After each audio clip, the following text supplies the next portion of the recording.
going on? Sorry it's so sunny in here. Pretty sunny in my studio today. My little office, bedroom, office, not really bedroom, it's a guest bedroom, office bedroom, whatever it is. Sorry, today's going to be a little rushed of a video. I was out traveling the whole day. I was in the holy city of Haifa. Pretty wild city, actually. It's like very different than Tzfat, obviously. But it's very large and big, and it's always intense over there for me for some reason. But now we're here.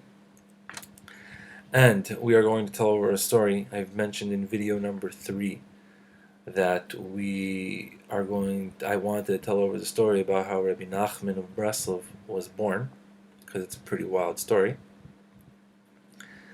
Let me turn off the fan also, sorry. So I wanted to tell over the story how about Rebbe Nachman was born, but I saved it for this week, for the end of this week over here. So we're going to tell over the story. It's also from Sefer Kisvei Rabbi Shmuel Horowitz, which is this book right here. Amazing book with a lot of stories and a lot of Messiah in Breslov and a lot of Messiah from other tzaddikim. Very, very cool stories. So in this book, he has the version, I've seen it in other Svarim also, but this is the version I think that people say how Rebbe Nachman was born. So again, it's right here on the screen. And the first words, just let's clarify just the first words. It says Shamati me Anash, which means that I heard from Anash, I heard from the Chassidim. So that means that Rabbi Shmuel Horowitz heard from the Chassidim this story. So that's, the continuation, how we know this story, just saying. So that's just him. When it says Shamati, it means that Rabbi Shmuel Horowitz heard this story. Okay, so this is how the story goes. So we spoke about Rabbi Yisrael Meis, who was Rabbi Nachman's older brother. Rabbi Nachman had a sister named Peril as well, I believe. I think she was younger than him. And then Rabbi Nachman was in middle. Pretty sure that's all there was. So this is how Rabbi Nachman was born. So this is it. Ready?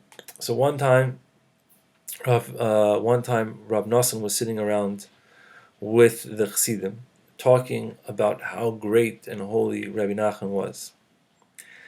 And while they were talking, Rebbe Nachman's mother, Fega, passed by, and she heard what they were talking about. And she heard how they were talking about how holy he was and all these different things, and she said, "Let me tell you what type of Rebbe you have, and then you'll know how holy he is and how holy his neshama is." So she said, this is the story. She said, my husband, Rabbi Simcha, who we spoke about, Rabbi Simcha was Rabbi Nachman Horodenker's son, who was a Talmud of the Baal Shem Tov, and Fega was a granddaughter of the Baal Shem Tov. So, big yichus, big people going on over here. So, my husband, she said, Fega was talking about her husband, Rabbi Simcha, one time was going on the way.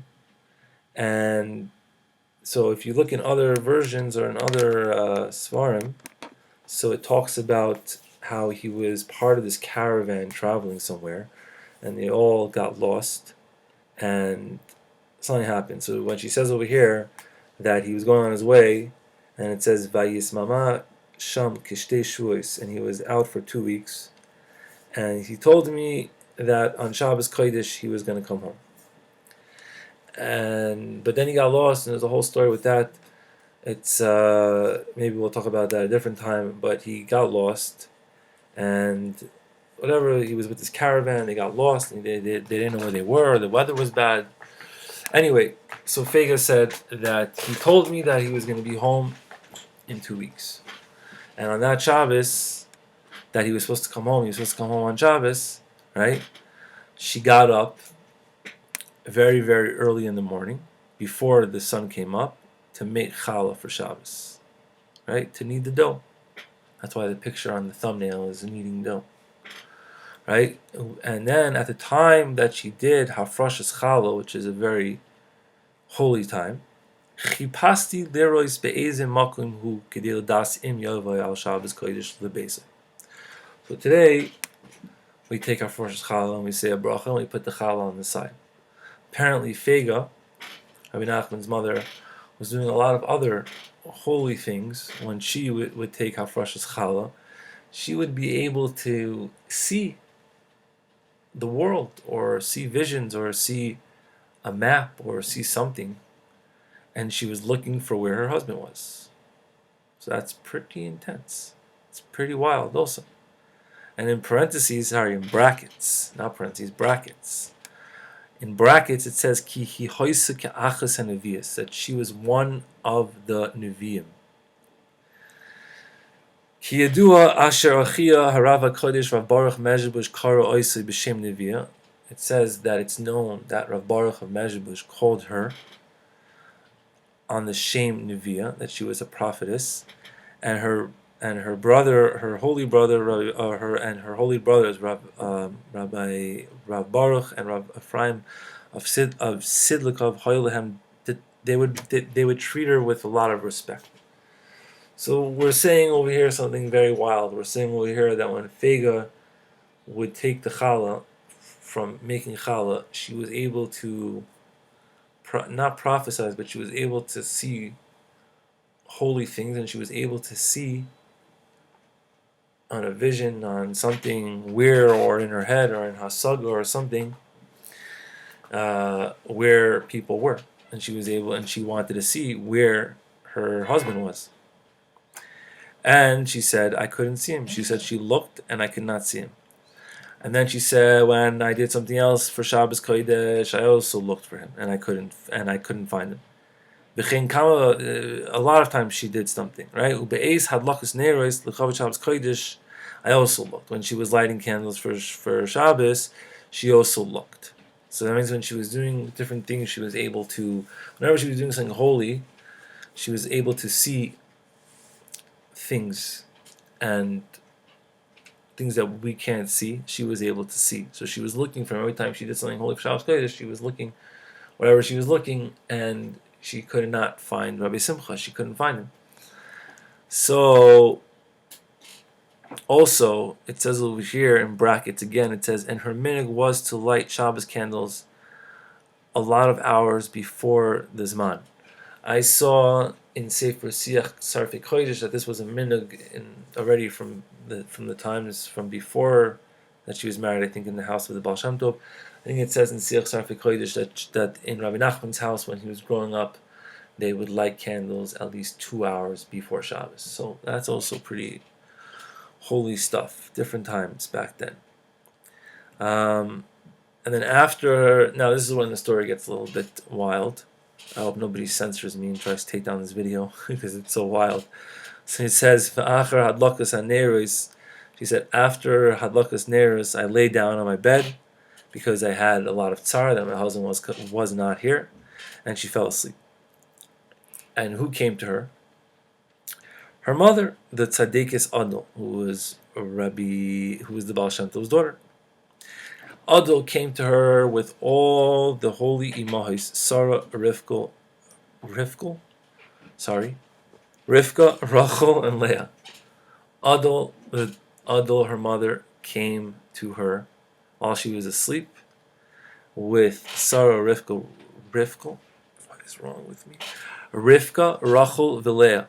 And they said to me, don't be sad, because your husband is coming before Shabbos, and everything's going to be good. And then it gets even a little wilder. And it says, they took me to the room of souls. And I saw a soul there that had a very, very bright light. And I asked them, who is this neshama? And they said to me, this neshama is your grandfather, the Baal Shem Tov. Where is this other? Oh, well, that's pretty big. So let's close that down a little bit like that. I got a lot of pictures of fish. Don't ask. Gotta mess around with this folder over here. Just put that there. Put that there.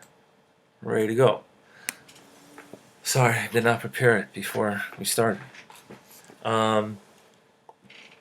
So she said that they took me to this room, and inside this room was the Baal Shem Tov's soul. It was very bright. And then they took me to another room. and I saw a different neshama. That was also, the light was very, very huge. Like, it was crazy. It was amazing. It was very holy. And I said, "Who's this neshama?" And they said, "This is the neshama that they want to give to you." And then I woke up. Ubali Bob Darkoi, and all of a sudden my husband showed up at the house, and I asked him, "What's this going on that I looked for you and I could not find you?" Bishum Makom. And he said, Ki b'yom vav b'boker nasa b'darkoi. On Friday he was going on his way. V'hayrachak mi-Mezhebush, where they lived in Mezhebush. He was 15 parsoyos away, which is it's a pretty far amount back then. V'ta ala derech kol hayom, and he got lost the whole day. Uleis erev hibit v'hinehu. He was right there, right next to his town. V'nispali ma'oid. And he was very wondrous, because he was lost the whole day, and then all of a sudden, right before Shabbos, he gets to his house. Ubala beisai be'oid hayoim, like when it was still daytime. So it doesn't really explain why she couldn't see him. So that's not really so clear to me.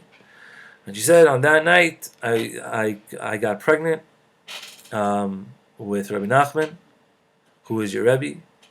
And now you know how holy your Rebbe is, and how holy his neshama is. And I did not screenshot. I gotta turn back on the fan. I'm sorry, it's so hot in here. YouTubers, man, got mad problems. Just looking in the sefer over here, it says a different version. What's it called? It kind of like explains a little bit more. And it says, instead of Adol coming to her with her mother, Rashbi came to her. Rabbi Shimon Bar Yochai. Menachem Moisa, and he consoled her, and he said, "Habal davar hiniach atzmei la'oirich v'leroichav shleil ta'aniach haneshama nishmas Rabbeinu Zal in this world." Rashbi told her that the Yetzer Hara, the Baldavar or whatever, is doing everything that he possibly can to prevent Rabbi Nachman's neshama from coming down to this world. And then it says over here that Rashbi told her in this lashon, he said, "I also need this neshama in the world." And also the Baal Shem Tov came to her and told her that they are not letting this neshama come down to the world, but Rashbi did a lot of work, whatever that means. This is pretty wild stuff. I believe it.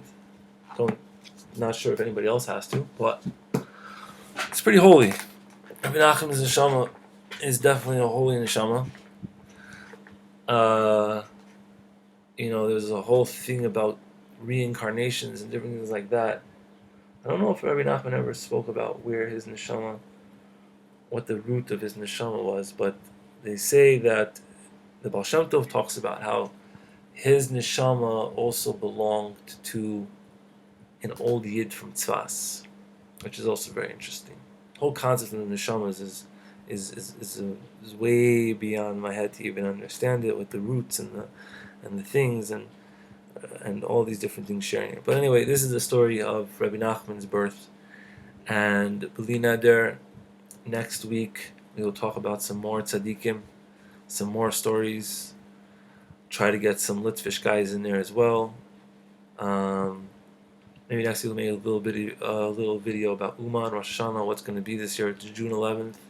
And right now we don't know what's going to be with Uman, Rosh Hashanah, with COVID and all these things. But every day we're hoping to see what's going to change. Maybe we'll talk about Uman next week, what the story with it is, why we go there, different things like that. But also we'll incorporate, obviously, regular tzaddikim. It's not going to turn into a Breslov channel. It's not my goal of this channel, even though I am Breslov, but we need to talk about other tzaddikim also as well. Rebbe Nachman talks about telling over stories of tzaddikim is a very, very big zach, so that's what we're doing over here. Anyways, have a great Shabbos Kodesh, and be well.